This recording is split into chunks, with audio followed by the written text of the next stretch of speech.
Ava was pleased with her new situation, her brother away on a family vacation. He'd paid her to stay to watch over his home. With his wife and their baby, they travelled to Rome. She'd been to the States only 2 times before. The travel was arse, but well worth the chore.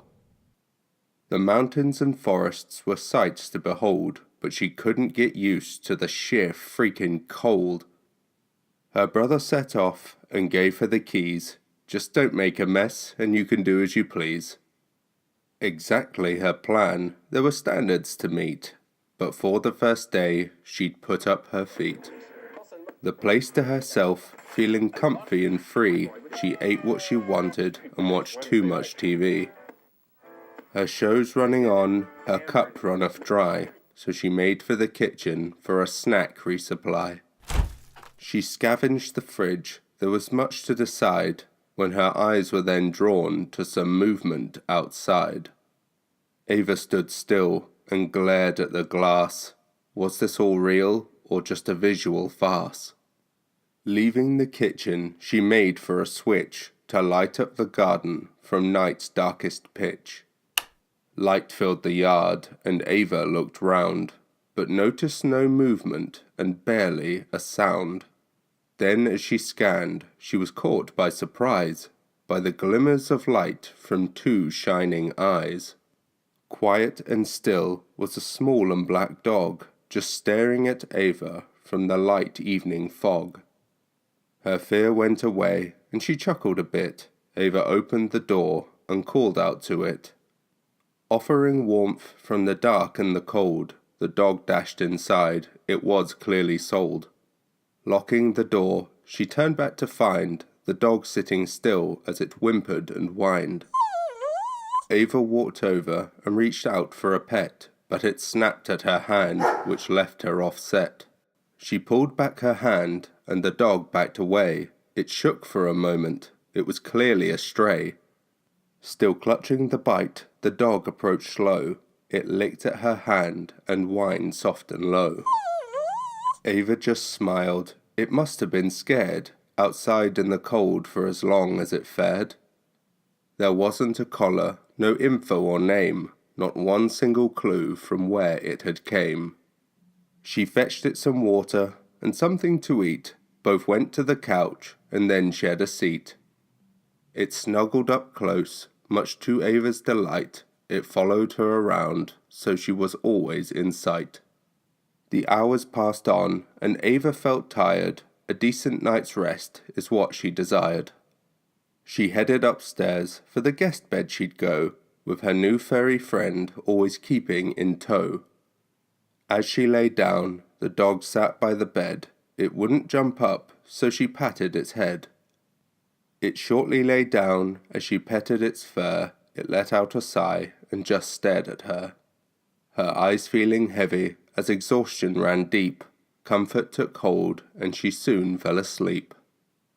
Her dream started well, so peaceful and fair. She was near an old hut in a forest somewhere. Picking some flora, one of life's simple joys, it was only too nice when she then heard a noise. Looking around and past the dense trees, she could not see a thing, but heard it with ease. The next thing she knew, she was running away from whatever gave chase that caused her dismay. Onwards she ran as this nightmare unfolded, but much to her plight, a grip then took hold. She fell to the floor and gazed up in fear, where a great many shadows standing so very near. The next thing she knew, there was dirt all around, seeing light up above from deep in the ground. Panicked and fearful, she fought with all might, then a voice from above only furthered her fright. For crimes of witchcraft, your guilt is now clear. Prepare for what comes, for judgment draws near. Even after your drowning and burning you thrive, so to seal your soul, you'll be buried alive. This earth undisturbed, not for building nor fallow, so no more shall suffer by the cruel Mavis Hallow. The light slowly faded, with each clump of dirt. She screamed and she struggled for all it was worth. Silence took hold. In the dark of her grave, a sense of despair came to her in a wave. She lay there alone, just trapped in her grief, but a shuffle of dirt then gave some relief. As the light shone again from the opening ground, Ava was shocked to see a small and black hound. The two only stared, and a moment it took for Ava to place that familiar look. She startled awake and sat in her bed, trying to shake this feeling of dread. She then laughed a bit from this silly nightmare and turned to the dog, who was no longer there.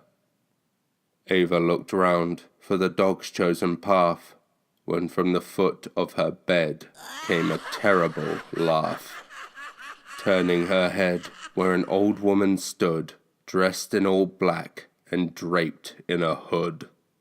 She climbed on the bed in disturbing behavior, then in a second she jumped straight at Ava. But then, stranger still, Ava woke up again from the scratch on her hand, which now caused her pain. She glanced at her hand, if just to confer, when she noticed the dog still staring at her. She knew it a dream, but for sanity's sake, she thought she'd skip sleep and instead stay awake. Ava hopped out of bed, but as she made to leave, the dog started to growl and heavily breathe. From there on the floor, it started to change, its fur falling out as if stricken with mange. Its body grew larger, from its head to its claws, drooling and snarling through its large open jaws. Its body stopped shifting. Ava let out a cry. While still on all fours, it stood eye to eye. Without any thought, Ava started to run. She made for the cupboard for her big brother's gun. The beast moved with speed, but it was slow on a turn. Ava kept running, her hand continued to burn. She had gained some ground, and soon found her way. She slammed shut the door to keep it at bay. As she got to the cupboard, she grabbed for the case, then a bang on the door made her drop it in place. Ava dropped to the floor and entered the code. It opened at once, and she started to load. Slam after slam, until a foreboding crack, which held her in place with a chill up her back. The door opened fast, with a push from its head, but this wasn't the worst, as a voice filled her head. "Just go back to sleep. There'll be no pain, I warn, but I must have a body before the breaking of dawn." Ava then saw a woman, as her vision did wane. It stood by the beast, her hand burned in pain. "All will soon suffer, the brave will turn callow, upon my return, or I'm not Mavis Hallow." The two drew in close. Ava couldn't see straight. Could this be the end? Such a dark and cruel fate. Ava breathed deep, and with all that she's got, she raised up the gun and suddenly shot. The beast howled out, in pain from the hit. She landed a shot which surprised her a bit. But without hesitation, she fired once more, and the beast called again in a pain-stricken roar. It stumbled and turned to flee and get out. "Get the hell out of here!" Ava gave in a shout. A scream filled the house as the ghost disappeared. Her hand burned so hard, but then the pain cleared. Sitting still as she could, Ava watched at the hall, waiting for its return, if it did have the gall. But time soon went on, and her vision returned, though her body still ached from exhaustion she'd earned. With her back to a wall, she could keep her composure. It may not have come back, but she needed some closure. With what little light she could see peeking through from the window above, dawn was now due. Her heart and mind racing, she just had to be certain. Ava went to the window and pulled back the curtain. She quietly scanned the yard as before, and her heart skipped a beat when she saw it once more. Those small shining eyes, she was caught in its sight before it leapt from the yard and ran from the light.